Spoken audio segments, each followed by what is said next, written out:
country tributes have been big, like those from Beyonce and Taylor Swift, but they have also been small, like the gathering of flowers and candles behind me here at the Country Music Hall of Fame. Dolly Parton passed yesterday, her family said, after a brief battle with cancer. A very bright light in Nashville went dark on Tuesday. Beloved country music legend Dolly Parton passed away at 80. Parton's career spanned more than half a century, with crossover recordings that scored regular hits on both pop and country charts, as well as a film and TV career. Her many hits included 9 to 5, Jolene, and I Will Always Love You, a masterful ballad with a sentiment universal enough to cross genres, and topped the charts again when Whitney Houston recorded it nearly 2 decades later. Parton's universal appeal, a unifying force in divisive times, was clear in Tuesday's outpouring of emotion. Country fans, pop fans, Republicans, Democrats, all genuinely mourning her passing. From Washington, with President Donald Trump ordering flags be lowered to half-staff nationwide in mourning, to New York, where the Empire State Building was lit up in pink in Parton's honor, and Democratic Mayor Zohran Mamdani paid tribute to her on social media. Those tributes poured in from others, including President Trump and celebrities like Taylor Swift and Jane Fonda and Kid Rock and many, many more. And then there were the countless fans nationwide and around the world united in mourning. To have the news around 11 today was a pretty big shocker for me. Dolly Parton was the closest thing that I had to religion. Dolly, she's a legend and an icon. Memorials to Parton in towns and cities coast to coast. She's left her mark on this planet tenfold. I will always love you, Dolly. And Dolly Parton's Tennessee theme park, Dollywood, will be open today. A statement from the park said because they want that to be a space where Dolly's fans and friends can come to not mourn in silence, but to laugh, smile, and celebrate. In Nashville, I'm Karen Kafar. The world is mourning cultural icon, singer, actress, philanthropist, and theme park owner Dolly Parton today, known most for her music and bold style.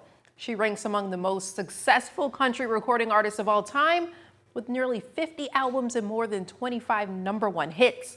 Some of her most well-known songs include 9 to 5, Jolene, and I Will Always Love You.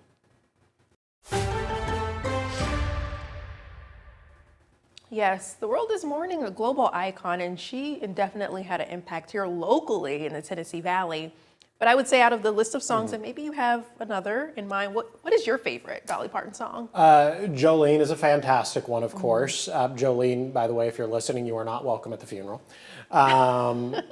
She also did a fantastic collab, and maybe you've never heard this, and your jaw might drop, I don't know. She did a fantastic collab a number of years ago with Pitbull. I know, it's great. It's a very good song. And then she also did a very good collab with For King and Country. Okay. And that is fantastic. What is your favorite? Well, and now I'll tell you my favorite, but speaking of collaboration, she did one with Beyonce's album that came out a couple years ago, Cowboy Carter. She did collaboration with her too. So lots of collabs with global stars. But I would say my favorite song is I Will Always Love You. I mean, it's such a classic, and I feel like there is a group of people that is unaware that that is not a Whitney Houston song. Right, I know. She just made it more popular than it already was. She really did. The other thing I think is interesting about Dolly Parton is, honestly, when most celebrities pass away, I'm not overly sad. Dolly Parton is the exception. And a very good Wednesday morning to you. I'm Fox 54 Weather Impact Chief Meteorologist Jordan Dressman. A little bit warmer this morning compared to what we saw yesterday morning. Remember, yesterday morning, many of us started off the day in the low and mid 60s. I don't necessarily think that's going to be the case today. Starting things off in the upper 60s and lower 70s, 71 at 7, 74 at 8, 78 by 9, climbing into the mid 80s by the time we get to the later part of the morning. You might notice the increased warmth this morning. If you don't notice that, I do think you are going to notice the increased cloud cover. Now, that's not going to apply to everybody, but for a good chunk of the area, we are going to begin to see an increase in cloud cover, especially as we head into the middle and later part of the morning. Still, that said, temperatures have no problems climbing into the low and mid 90s this afternoon. Probably going to be the warmest day we've had so far this week, dropping only into the lower 70s as we head into the overnight. So our nights of dropping into the 60s. are now a thing of the past. Then as we head into your Thursday, climbing into the mid and upper 80s, a couple of us are going to be talking about high temperatures in the lower 90s. We're going to be a little bit cooler on Thursday because we're also increasing the opportunities for rain. Therefore, obviously, increasing the opportunities for a little bit of cloud cover. We could also see a little bit of rain today, could see a little bit of rain on Friday. Small opportunities for rain continue Saturday, Sunday, and then Monday and Tuesday of next week. Here's what this looks like on Futurecast. Futurecast trying to bring in a little bit of rain to the Tennessee Valley this morning, so bear that in mind. But models have had a very difficult time with the opportunities for rain today. Some of them have tried to bring in some more widespread rain as we head into the lunch hour. Other models like this one trying to keep us more dry through the course of the lunch hour, and then the afternoon, the evening, only bringing in a couple of light isolated showers. The one thing that has been kind of agreed upon is that we're going to get some more widespread shower and thunderstorm activity late tonight and then early into your Thursday morning, maintaining the opportunity for some scattered showers, a couple of rumbles of thunder through Thursday afternoon, and then as we head into Thursday evening, drying out through the overnight and then early into your Friday morning. More cloud cover for the Friday morning commute, but it does look like we are going to be dry. A couple of spotty showers might develop Friday afternoon and Friday evening, but otherwise we are going to be quiet. As of right now, the Huntsville International Airport has seen 6.12 inches of rain so far in the month of August. The Shoals a bit behind. They have seen 3.38 inches, but when you consider the fact that it's August, 3.38 inches is actually pretty good. Let's take that 6.12 inches and talk about it for just a quick second. Currently, that makes this August the 17th wettest August of all time, and then the 4th wettest since the year 2000. We have seen a lot of rain. Joe Davis Stadium is going to be used to play college football this weekend. UNA is going to play there on Saturday. Temperatures climbing into the lower 90s. Got a high temperature right around 90 degrees. A couple of isolated showers are going to be possible, but probably going to be just fine for that 6 p.m. kickoff. Let's talk about high school football first on Thursday. 82 at kick, 76 at halftime, 72 by the end of the game. Understand that a couple of isolated showers are certainly going to be possible. Friday looks much better. 80 at kick, 75 by half, 71 degrees by the time we get to the end of the game. Have a good look at the next 7 days. 92 today, 88 both Thursday, Friday, 90, 91 Saturday, Sunday. Plenty of sunshine this weekend, so it's going to be a really good weekend. 93 degrees Monday and Tuesday of next week.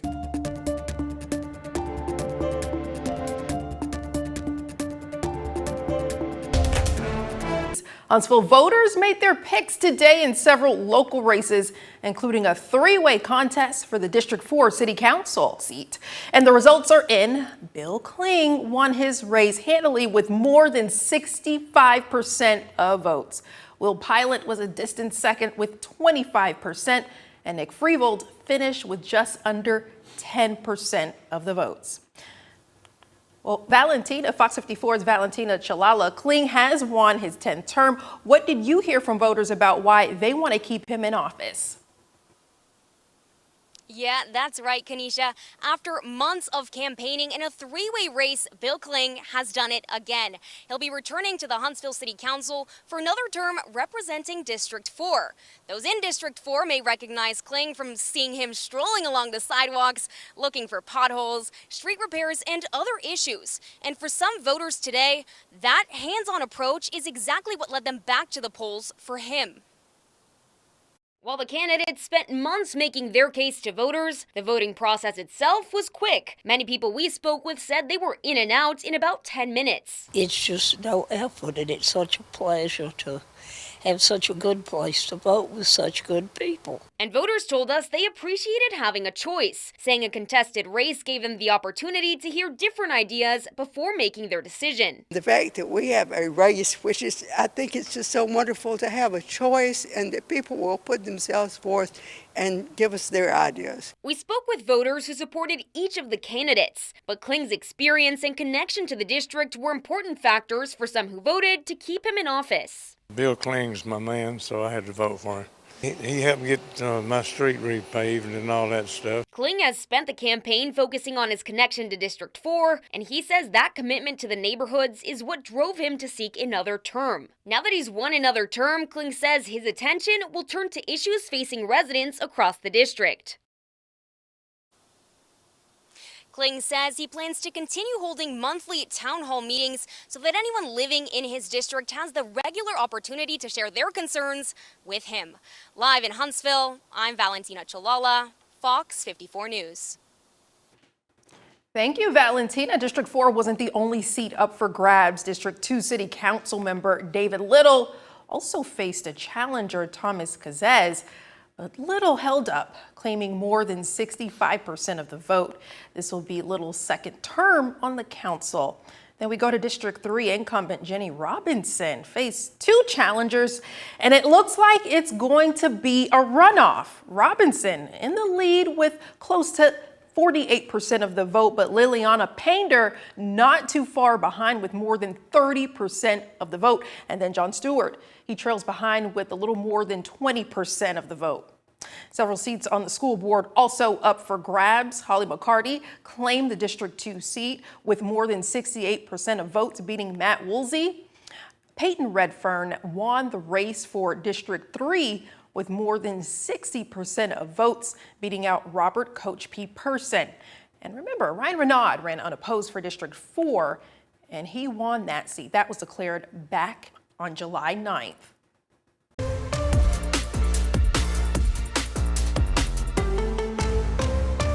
Alabama and Auburn will debut new quarterbacks when they take on East Carolina and Baylor respectively on September 5th. But that emphasis on new has a different meaning in the college towns of Tuscaloosa and Auburn. Byron Brown is Auburn's new QB1, and he's already got 32 starts under his belt. Brown coming to the Plains with Alex Goldich after accounting for 42 touchdowns last season at South Florida. This season, he's charged with elevating an Auburn offense that has been stagnant in recent years, and Goldich explained how he'll do it.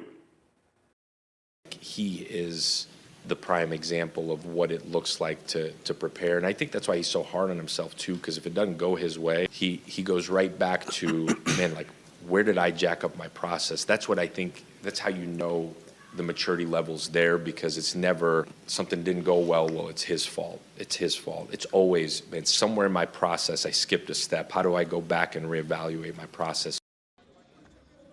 Over in T-Town, Alabama's Keelan Russell will be making his first start as QB1 when the Tide take on East Carolina on September the 5th. Russell named the starter over the weekend after a long competition with Austin Mack. Offensive coordinator Ryan Grubb helped select Russell to be his QB1, and even though he is just a redshirt freshman, Coach Grubb says that this QB is wise beyond his years. He certainly has athletic ability, but I told him if that's all they ever say about you, that would be an insult. And, he takes that very seriously, that he knows, playing quarterback and understand processing, how to get through reads quicker is what's going to make him a complete player. And, I would never want that stereotype for him that he ends up just being a runaround guy back there. And he's not. He's an incredibly bright kid that understands pretty complex read progressions for a redshirt freshman. As long as we can keep him in those progressions and keep it friendly for him, he's going to do great. So Alabama gets things going on September the 5th against East Carolina at 11 a.m. inside of Bryant-Denny Stadium. Auburn will kick off right after them against Baylor at 2:30 in Atlanta for the Aflac kickoff game. The Southeastern Conference and Big Ten Conference, they haven't seen eye to eye lately, most notably on that expansion of the college football playoff in which one wants and the other does not. Well, today, those two leagues coming together to put a halt to a crazy scenario that was already catching fire. This evening, the Big Ten adopting a rule to ban players who have signed professional contracts or were on a pro sports roster from returning to college. The SEC agreed with them and took it a step further. They expanded the ruling to players who have been a part of the NFL, NBA, Major League Baseball, or even the WNBA. According to ESPN, a number of rookies in the NFL on rosters were actually asking their teams to cut them so they could return to college and play one more season. How crazy is that?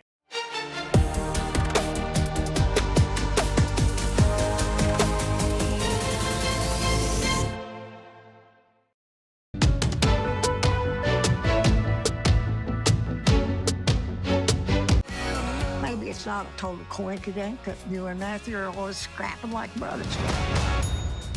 Mama, are you saying you and Matthew might be brothers? Yes! Here's your first look at Brothers, starring Matthew McConaughey and Woody Harrelson as fictionalized versions of themselves whose already turbulent lives are turned upside down by the possibility they're related. The comedy series premieres September 23rd on Apple TV. Oh, you are already falling in love with me. I'm gonna make make you wish you were dead. More McConaughey, maybe. Variety reports Paramount is developing a sequel to How to Lose a Guy in 10 Days, with Kate Hudson on board as a producer.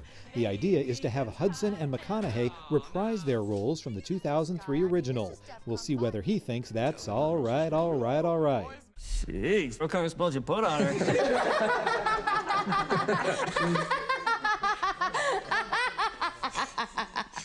Obsession is officially a phenomenon. The acclaimed low-budget horror movie has topped $500 million at the global box office. It's now the top-grossing original film of the 2020s and the highest-grossing movie ever acquired at a film festival.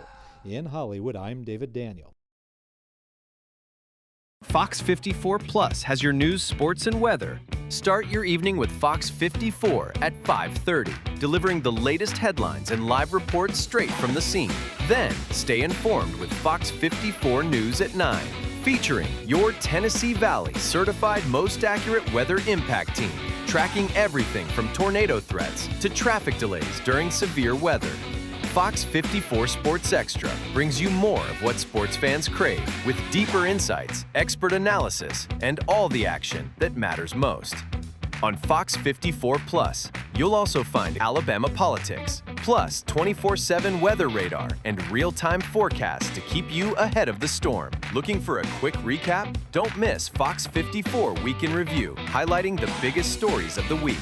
Jumpstart your morning with Morning Rush. Fast-paced news updates, featured with uplifting stories from across the globe. Get your entertainment fix with Getting Real, where we break down movie reviews, top 10 lists, and spotlight the newest film. Die Hard fan? Locked On Sports dives deep into the Crimson Tide, the Tigers, college rivalries, and pro action. True crime warrior style? Killer Cases brings you gripping real-life stories that stick with you. Hungry for more? Cooking with Style serves up mouth-watering recipes that are easy to make and impossible to resist. From movie previews before you head to the theater with Take a Look, to must-know headlines from across the region and around the world with In the News. Watch all of these shows on demand and also on the Fox 54 News app, available on Android and iOS devices, streaming 24/7.